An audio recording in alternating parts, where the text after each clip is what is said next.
Are you wondering where to live in Frisco, Texas? Well, today we are going to dive into that to talk about the positive and the negatives, the pros and the cons of living in Frisco, Texas. And we are at the Frisco Heritage Museum in the old part of Frisco, Texas, not far from the train tracks. And I wanted to see if any of you out there know the answer to this question of where Frisco got its name. And by the way, you can go see all of the Traintopia area behind the library, which is also really close to where I'm at, and learn some of the history about Frisco. And here behind me is a beautiful home built in 1902 by a prominent family that had gotten land in the mid 1800s from his father, about 300 acres, and it was up near 423 and Stoneburg Parkway. And when Pulte Homes put in developments there, they donated the house and paid for it to get relocated here. And we get to see an idea of what a house looked like in 1902 with some of the early settlers when Frisco became a city in 1902. The railroad really is what made this place become something. And it was not very highly populated for many, many years. And there's still freight train that goes through, but the passenger part of the train stopped in about 1960 coming through Frisco, Texas. But I wanted you to see this. This is one of my favorite little areas. You'll want to come check out the museum. It's got a lot of artifacts of the early settlers.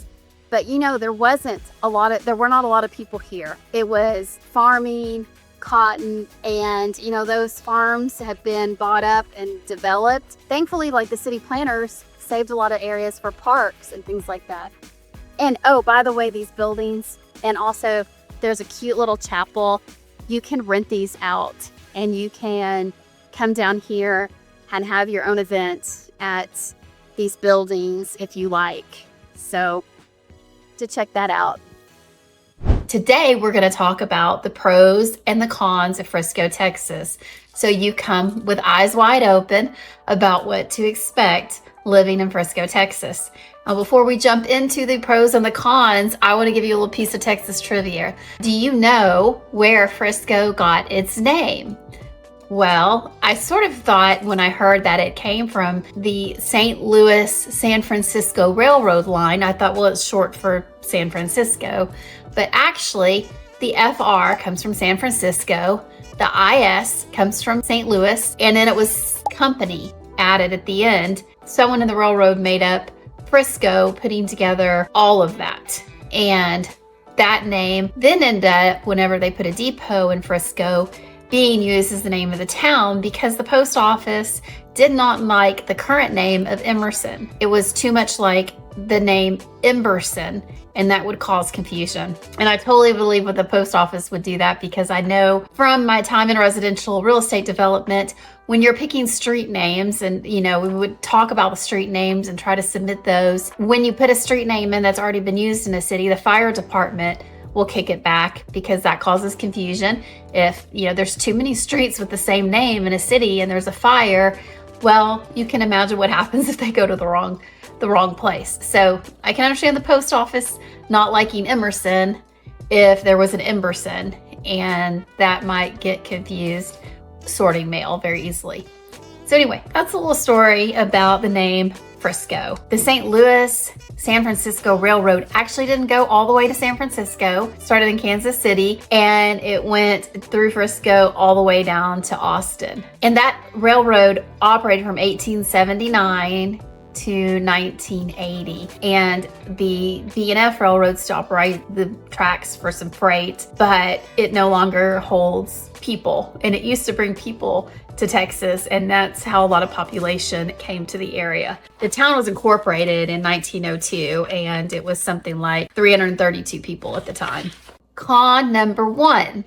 The city is not necessarily walkable and full of vibrant nightlife and super affordable. So it's not necessarily where the very young professionals want to live, maybe even retirees want to live, because on the pro side, it's very family friendly. Top schools In fact, A+ rating on niche.com. Great ratio for teachers to kids. They also have really great art programs, a lot of good programs in the schools, a lot of good technical programs, and the kids leave with extremely well prepared for college and the next stage in their life. There's also a lot of family activities, a lot of churches, a lot of sports activities, outdoor activities, even like, you know, some of the fun places to go eat, they make it family friendly. So maybe you're not getting to go out so much as a young person, but if you have a young family, it's gonna be really a fun place for your kids and for you at the same time. So families love it, but a lot of times young professionals can't afford it. So that's kind of a pro and a con. To tell you a little bit more about the schools, it's rated the number 11 best districts in the state, the whole state of Texas. And the student to teacher ratio is 17-1. Of course, I always encourage people to look up the schools for yourself and learn about that. And you're also going to want to know which school you're going to be going to in the house that you buy, because that's important. And if you're kind of at the edge of that area, sometimes they do redistrict. So if you get into more established sort of area, you're less likely to see that happen. Another con in Frisco is that there's not as much cultural opportunity as what you're going to find like in downtown Fort Worth or downtown Dallas, with the world-class museums, the Winspear Opera House, the Fast Performance Hall, Kimball Art Museum. Like, that's not in Frisco yet. Of course, they do have the one and only video game museum. But on the other hand, the schools have great theater and arts programs. So the kids are going to get it. They're going to get a lot of enrichment. And you can always get in the car and you can go to these other places to go see what you want to see. And there's a lot of great outdoor art. There's sculptures in the park. There's Kaleidoscope Park, which is super cool. Legacy West. There's the Longhorn cattle sculptures. There's another sculpture garden near that area. There's going to be something called Frisco Live up near 380 and the Dallas North Tollway. And that is going to be bringing in like Broadway quality performances to Frisco. And that's gonna be amazing. There's also art just brought into the parks and the everyday life. For example, you go into the PGA and you walk around there and they put all kinds of cool golf art into the PGA. It's sort of like incorporated into the aesthetics and the design, and artistically and design speaking wise, a lot of other places in the country are now taking a clue from some of what we're seeing in the model homes in Texas, the new construction and the way that's getting decorated out and what's trending inside those homes. You know, Texas is very trend setting and all of that, and that's happening in Frisco. So the design and art is just sort of tucked in different ways. There aren't as many art galleries, things like that, but there are definitely art experiences for your kids in all the fine arts. And there are those opportunities if you're looking for them. Con number 3 is it's hot. I mean, like crack an egg on the sidewalk and fry it kind of hot. That's how hot it is in Texas. And we have 2 seasons, summer and not summer. Just kidding, not really. We do have spring and fall, but when spring and fall hit, I mean, get out your tennis shoes and go be outside. That's when you want to go do all the outside stuff. Like you want to go to the outdoor music and go to the parks and do all the things and do the stuff in your yard. And that's when we all get outside. I mean, there are some Texans that really love that super hot heat. And that's great. Like if you're like that, that's great. You know, we have those few months that are super, super hot, and then the rest of the year's a lot more mild, except for the occasional ice storm, like not so much snow, but ice, and then everything shuts down. And you don't want to be, and if we know it's coming, everybody goes out to Walmart and the grocery stores, Costco and everything, and buys all of the toilet paper and water bottles, everything. So everybody stocks up. So you might as well just have your little hoard of water bottles and toilet paper so you don't have to go do that, because it happens every now and then in Texas. So just saying, that nice walk-in pantry you might find in your house, you better keep a little section for those items. But On the positive side, you know, there's a good chance your HOA, if you're gonna buy in Frisco, there's a lot of master plan communities that do have HOAs and will have at least a pool, if not multiple pools to go cool off on. Some people have a pool in the HOA and a pool in their backyard, and you can do both. And there's Universal Studios, that's gonna be kind of water park. That's opening, that's targeting 4 to 12-year-olds, and that's going to be opening soon. It's going to be a water park. We have some great indoor shopping. You're going to want to go to places that are air conditioned, and there's just not, it's not like some places where those days it gets hot and there's not air conditioning. Like the buildings in Texas will have air conditioning, unless your job is like working in a garage on cars or something like that. You're going to be going places for the most part that have air conditioning. Now we used to always have, when I was growing up, we would go outside in 100 degrees and have 2-a-day practices in high school. And I don't know, I think they're doing that more in gyms now, because we've had some kids have heat stroke because they get in their football pads and get out there. And I mean, it's not funny, it's really serious. So it's actually it can be dangerous. So I take the Yeti cups in the summer, I fill 2 of them with ice and put them in my car and take them. So ice and water. The pros are, we know how to stay cool for the most part in the hot summer. You'll adapt and you'll do better with, you know, some cotton clothes, some cool things, and dress in layers. Grab a sweater before you go inside and get cold in the air conditioning. Con number 4, construction delay and road congestion. Frisco definitely has this, okay? Especially people complain about El Dorado. They complain about the Dallas North Tollway and 423. Now, Dallas North Tollway is getting expanded. They're adding the lane, and it's also going north into Prosper Salina. A lot of that's already been done, but it's going very quickly. Yes, El Dorado backs up, 423 backs up. When some pressure goes off on some of these other roads, 423 should get better anyway. You know, peak traffic times, there's a lot of congestion.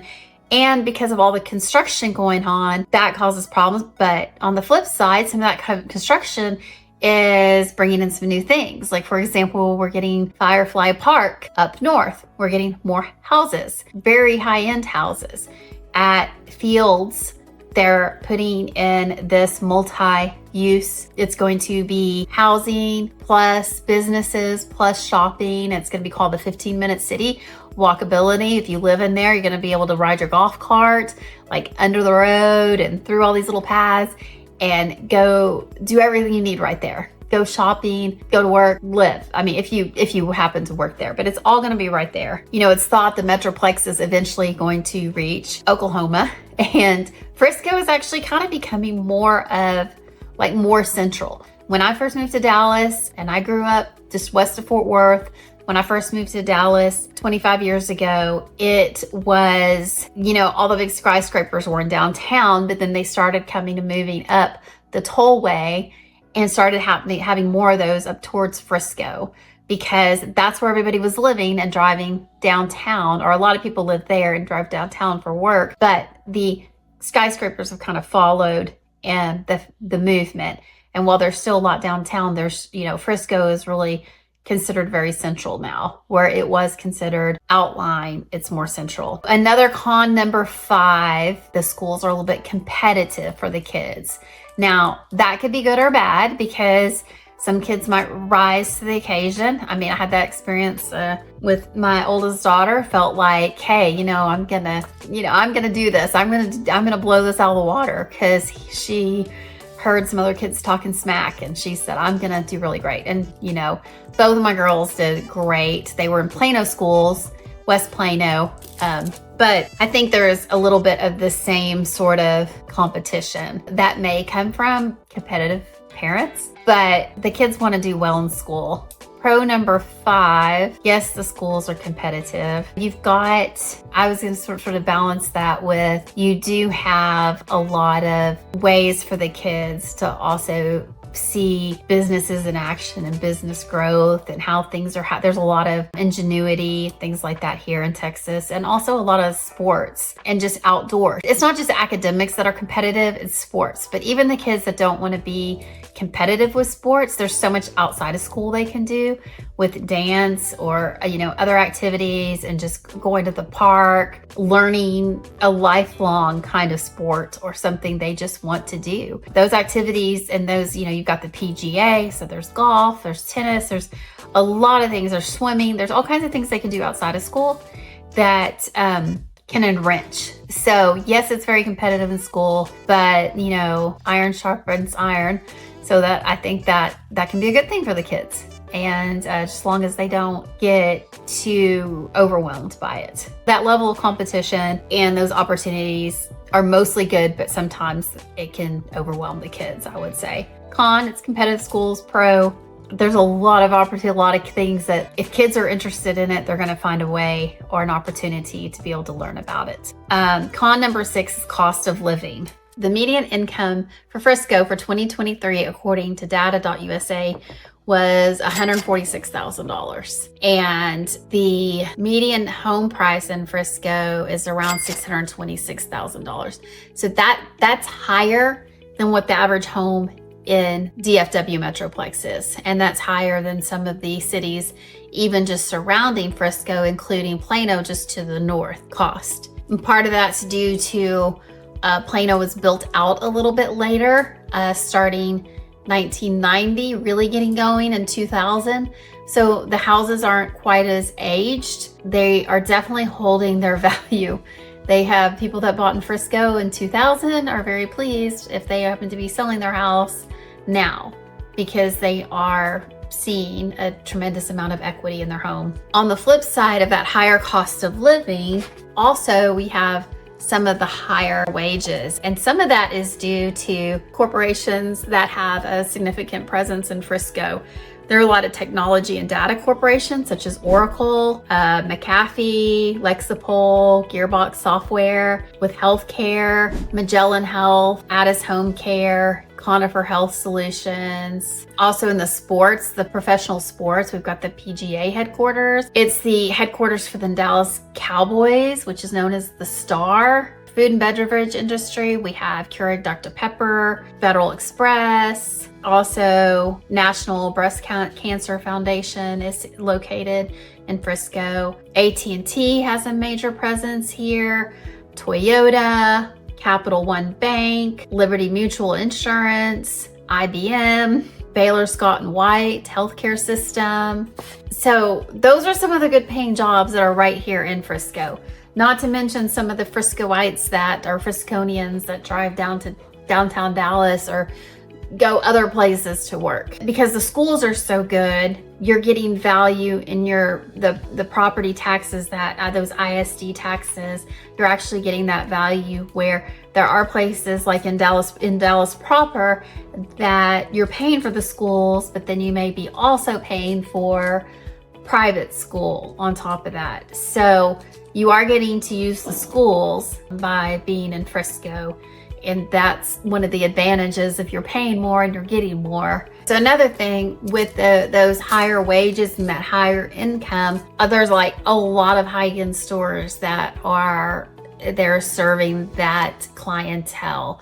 You've got the Star in Frisco with the fantastic restaurants and shopping in the Star. You've got Stonebriar Mall. You have just south into Plano, Legacy, shops at Legacy. That is Plano, but it kind of feels like Frisco. We're getting the fields that I mentioned before. We're gonna have Frisco West, which is gonna be 11 million square feet of shopping and dining. Really, you're not gonna want for a shopping experience if you wanna go shopping.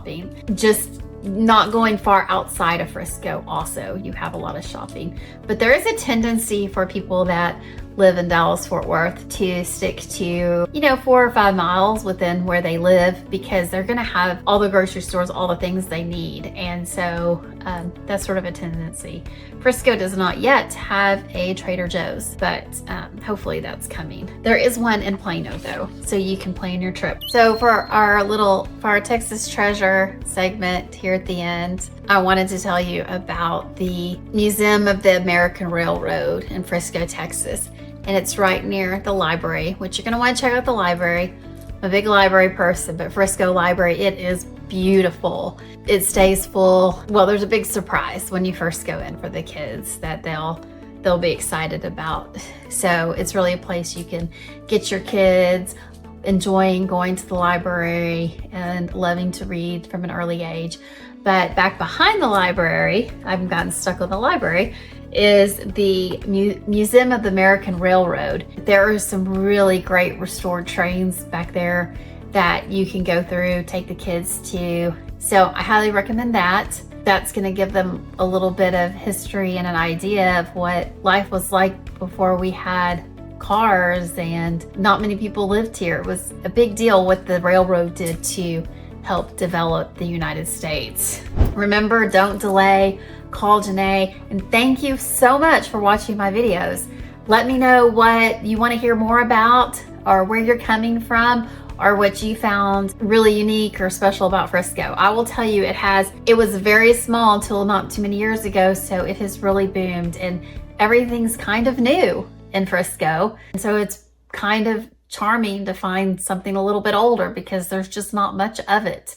In fact, at the Frisco Heritage Museum, one of the houses there, that's really cool. It was donated by Pulte Homes when they developed the farm it was on. It was a 300-acre farm up by 380. And when it was developed, Pulte Homes took that house and donated it and paid to move it to the Frisco Heritage Museum site. So there's also a little chapel that used to be on Preston Road. So some of those things weren't right there, but it creates a little place where you can go visit and see what life was like when, like 100 years ago in the late 1800s, turn of the century. And it's a really great place just to see what the past was in Frisco 100 years ago when people were farming and eking an existence out of the dirt. So we've come a long ways, and I really appreciate you listening, and go ahead and watch some more videos. There's more where this came from, and you can learn more about Texas.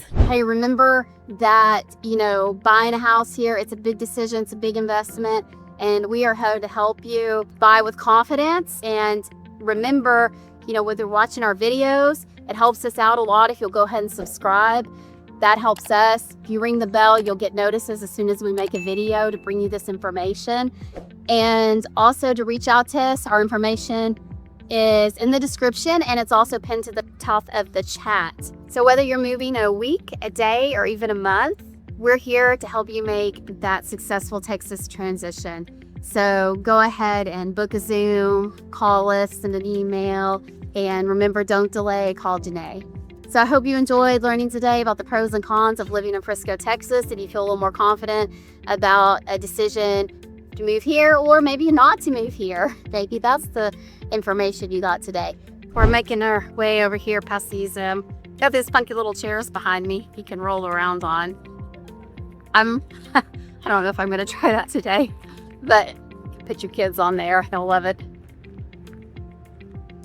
And let's see, really cute little chapel.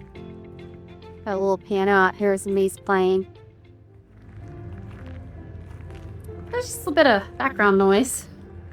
We're gonna go check out one of my favorite places right here next to the Frisco Heritage Museum, and that is Babe's Chicken House. I think you guys will love it. It's got a lot of rustic, very rustic, literally rusty antiques all through it. And here it is. This is what it looks like behind me. And go in here, come down here, come to the museum, then go check out Babe's Chicken House. They bring you a huge portion of meat and then do family style vegetables to go with it. It's just a great, fun, country kind of like grandma used to make kind of cooking. And they've got some interesting antiques to look at as you come in here. I wanted you to see the background. Here it is. So we're gonna go in and check it out. See, train in here. You can kind of see it.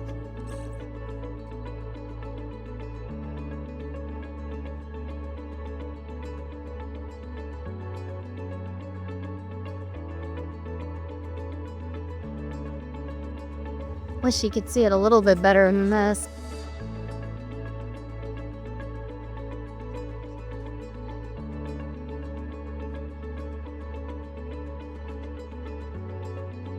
There it is.